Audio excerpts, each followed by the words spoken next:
Welcome to Blizzard Fire. We hope this video helps fire up your solution. In this video, I will explain how to make an original character in Gacha life. First, select your base character and gender. Then, customize their skin tone and facial features, including eyes, mouth, and eyebrows, to give them a unique expression.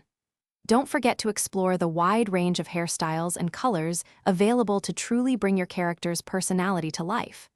This initial step sets the foundation for your entire design. Now, let's dress your character. Choose from a vast selection of tops, bottoms, and outerwear to craft a stylish and cohesive ensemble. Remember to pick shoes and socks that perfectly match the overall aesthetic.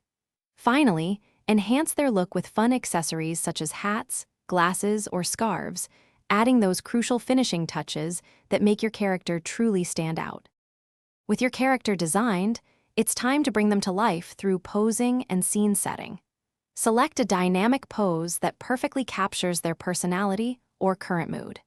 Next, choose an appropriate background to create the ideal environment for your character.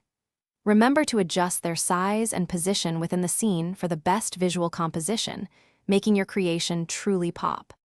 For the final touches, review all your design elements to ensure everything is consistent and visually appealing. If you wish, use the studio mode to incorporate additional characters or props, creating a more complex scene. Once you are completely satisfied with your creation, save your original character and the entire scene. You can then share your masterpiece with friends or use it in other projects. Thanks for watching. If you found this helpful, don't forget to like and subscribe.